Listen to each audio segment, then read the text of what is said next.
puasa 20 tahun tiap pagi begini siang.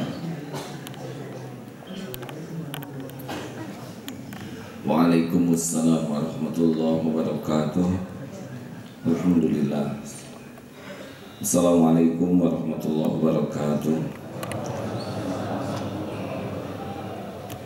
Alhamdulillah, innal hamdalillah nahmaduhu wa nasta'inuhu wa nastaghfiruh wa na'udzu billahi min shururi anfusina wa min sayyiati a'malina may yahdihillahu fala mudilla lahu wa may yudlilhu fala hadiya lahu. Allahumma shalli ala sayyidina Muhammad wa ala alihi wa ashabihi ajma'in.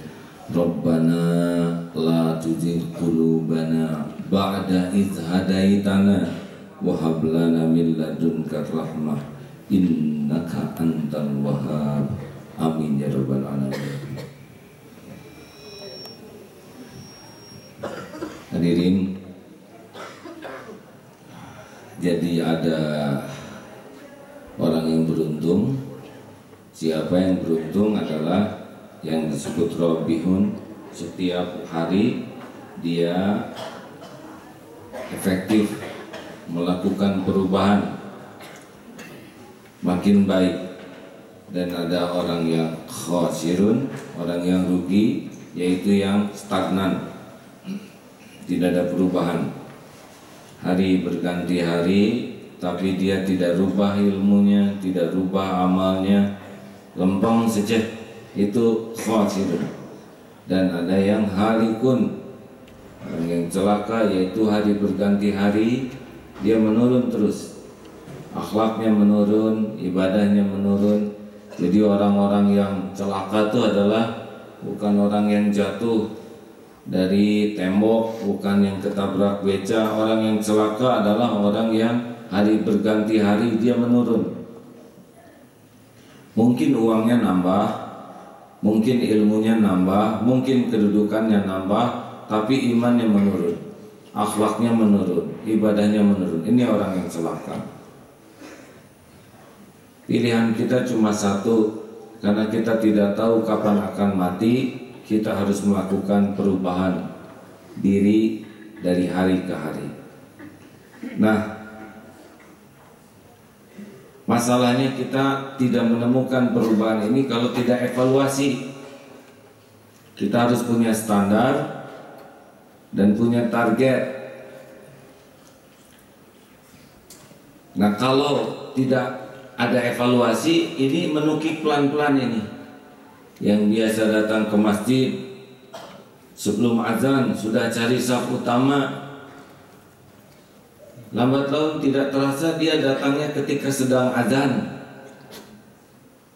Lambat-lambat dia sudah selesai azan baru ke masjid. Ini ciri-ciri orang makin jauh dari Allah, ya, menurun. Terus datangnya sudah rakaat sudah dimulai,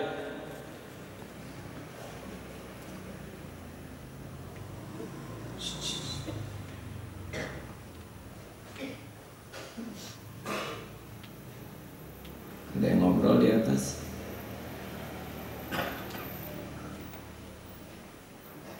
Maaf hadirin.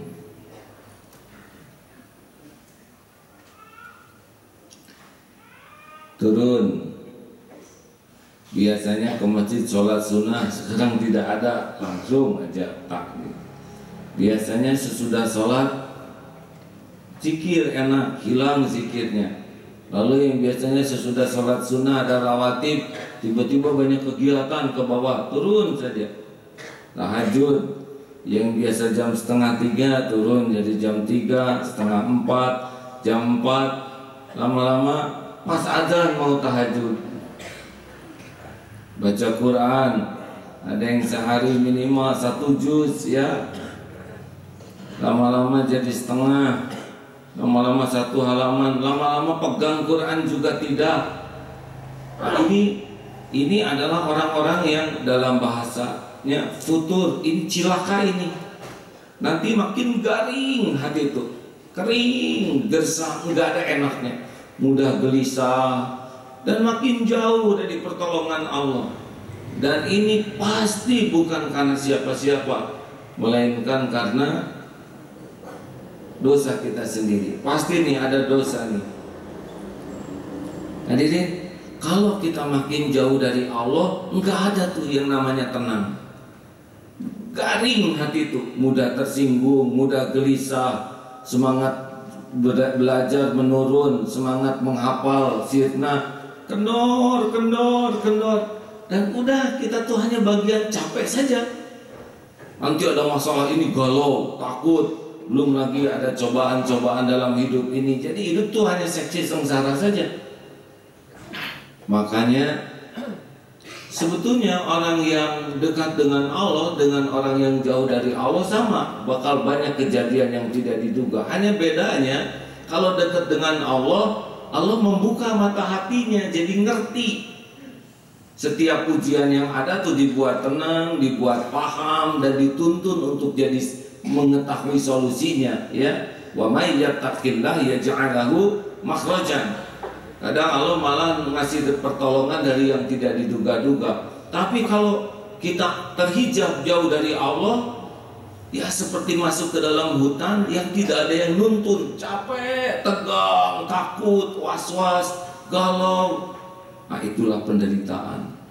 Jadi menderita itu bukan karena masalahnya, karena kita nggak tahu. Seperti orang ulangan sengsara, kan bukan karena soalnya.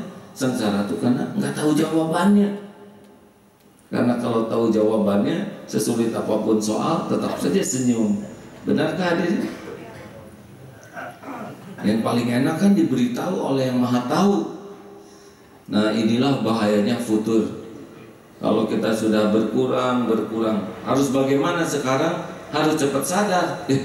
Ini saya biasanya ke masjid tepat waktu nih. Sebelum adzan sekarang udah begini, udah berapa hari saya begini. Saya baca Quran enggak? Kok enggak sekarang? Garing nih. Tahajud udah mulai belang betong, kebagian ujungnya aja astagfirullah. Nah, kesadaran ini kalau ada, maka mulailah kita bangkit dengan tekad. Saya tidak mau su'ul khotimah. Saya tidak mau jadi mantan ustaz. Saya tidak mau. Saya akan hancur kalau saya makin menurun dan makin jauh dari Allah. Hidup ini akan celaka, hina, sengsara kalau saya jauh dari Allah. Pilihan saya adalah bangkit. Nah, kalau sudah begitu rawe-rawe atas, malang-malang putung. Apa artinya, Pak? Dilarang merokok. Ya, baiklah hadirin. Itu mah ya, just the way you are. Teruskan hadirin. Sampai di mana tadi? Nah, bangkit, sadar dan mulai kita periksa apa nih penyebab saya futur ini. Oh, ternyata ada fall in love, ya, cinta beruk dengan seseorang. Ini nih yang mengakibatkan saya hafalan jadi rontok gara-gara saya narsis. Tidak, saya tidak mau mencintai dia karena saya masih kelas 2 SD. Tidak. Maaf ya deh, jangan tersinggung yang SD. Tidak jaga. Oh, ternyata saya rusak karena saya kebanyakan megang handphone. Punya handphone baru ataupun ini, tidak mulai sisihkan. Ini dia yang mencuri waktu saya. Oh, ternyata saya begini karena saya keseringan jalan-jalan. Saya akan lebih banyak itikaf. Pokoknya periksa nih sumbernya apa. Oh, karena saya punya teman baru dan teman ini kerjanya ngobrol aja, sehingga saya robah orientasinya. Kita harus selidiki di mana poin-poin, titik-titik yang membuat hati kita jadi keras. Oh, ternyata saya jadi senang nonton TV. Oh, kebanyakan buka internet. Periksa aja. Kita tahu kok lambat laun penyebabnya, ya. Mulai disiplin, cut seperti ayam. Kalau ayam sudah masuk ke kamar, itu ngusirnya susah. Maka supaya tidak diusir ayamnya, jangan biarkan dia masuk. Kunci pintunya, gebah. Tapi kalau kita biarkan pintunya kebuka, ayam masuk, memang kita usir, tapi nggak garapak. Ya, meja berantakan, belum lagi kita kena cakarnya dan bau lagi dia sambil nyakar, sambil loncat, sambil mules, dan kotor. Jadi ini serius. Bangkit, ya, tidak ada bahagia jauh dari Allah. tidak ada ketenangan, tidak ada kemuliaan. Yang ada adalah sengsara, gelisah, bingung, resah, neken, udah bagian capeknya aja jauh dari Allah. Makanya segera bangkit dan kejar kedudukan di sisi Allah, lebih daripada ngejar apapun, karena yang punya segala-galanya hanya Allah. Ya, ngejar kedudukan di sisi Allah itu harus lebih daripada ngejar apapun, karena hanya Allah lah pemilik segala karunia, pemilik segala ketenangan. Ini ayat yang penting sekali kita pahami dan kita doa supaya tidak rontok iman kita. Silakan surat Ali Imran ayat 8. A'udzu billahi minasy syaithanir rajim. ربنا لا تزغ قلوبنا بعد إذ هديتنا وهب لنا من لدنك رحمة إنك أنت الوهاب.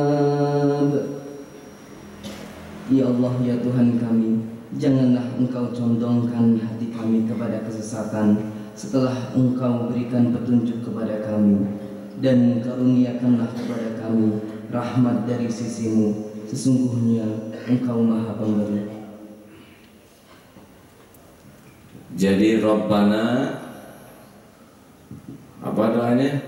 Rabbana la tuzigh qulubana ba'da idh hadaitana. Sesudah Allah memberikan petunjuk, ya Allah jangan biarkan hati ini condong nih kepada yang error ya. Sesudah Engkau beri petunjuk, Rabbana la tuzigh qulubana ba'da idh hadaitana wa hab lana min ladunka rahmah innaka antal wahhab. Jadi kita benar-benar minta pertolongan Allah supaya enggak jadi condong nih hati ini kepada terus ke arah yang salah. Sesudah Allah memberikan nikmat dan minta curahan rahmat, karena Allah lah satu-satunya yang memberikan segala karunia.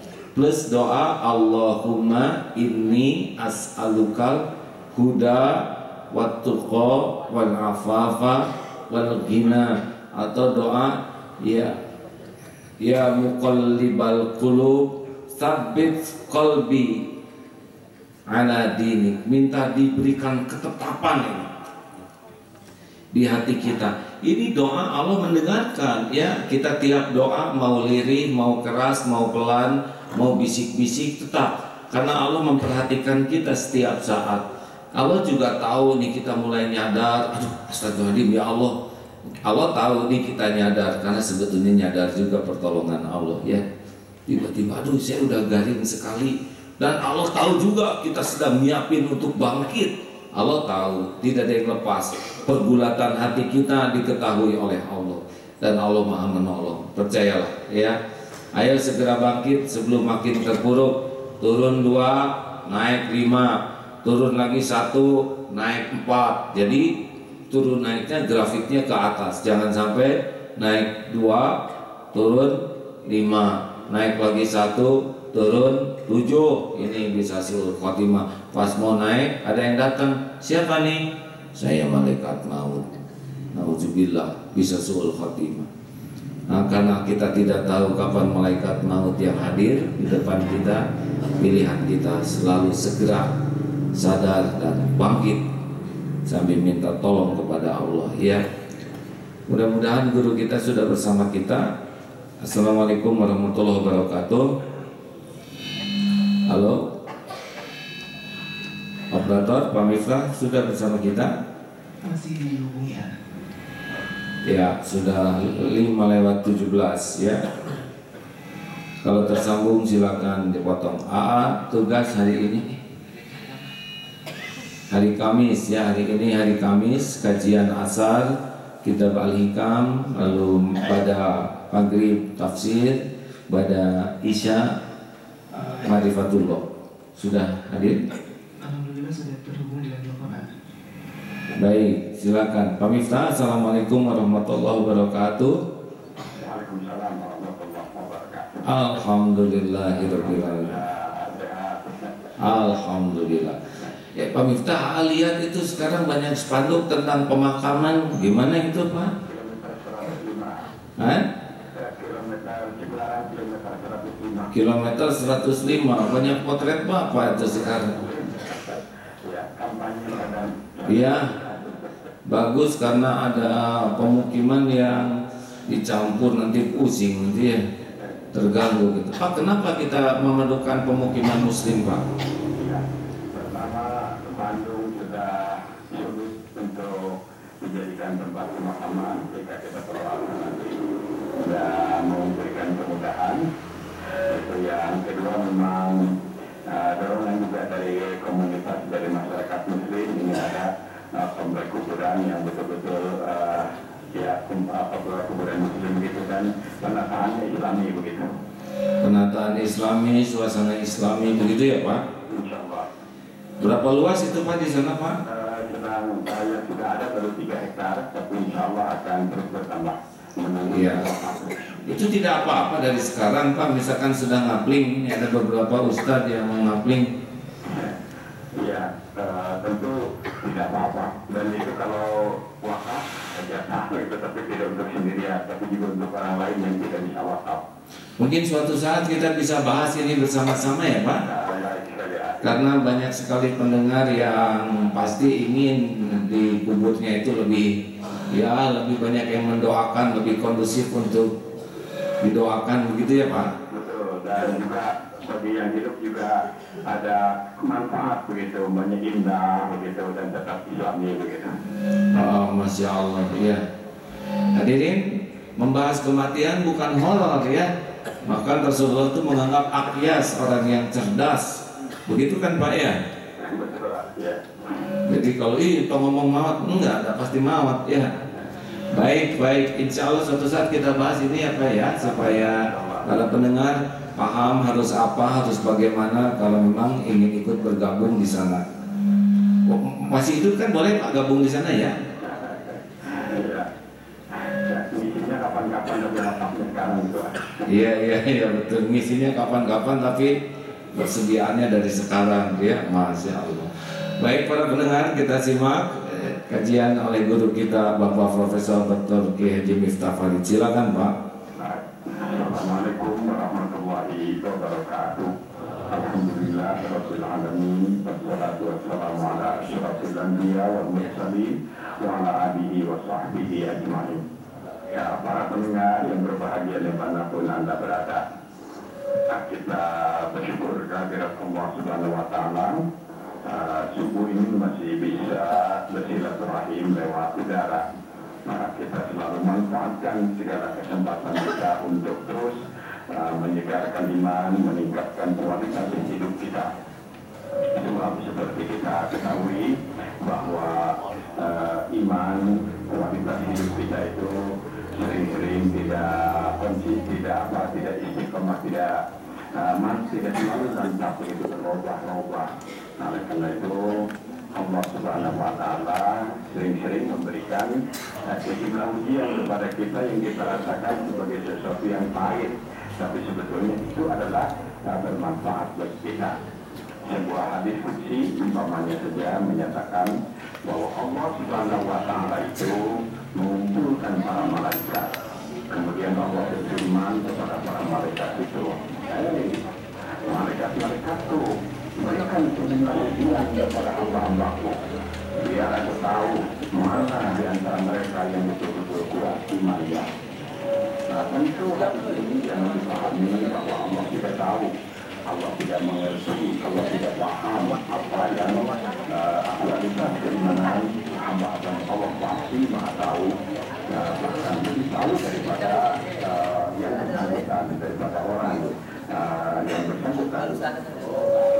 Tetapi Allah punya kehendak, punya iradah. Keimanan kita itu harus dibuktikan ketika kita menghadapi ujian demikian. Jadi ujian itu adalah bagian daripada proses perjalanan kehidupan. Kita tidak mungkin lepas dari ujian itu. Malah menurut ajaran Islam, segala apa yang Allah berikan kepada kita pun itu dapat berfungsi sebagai ujian. Harta yang anugerah dari Allah yang kita syukuri, amanah yang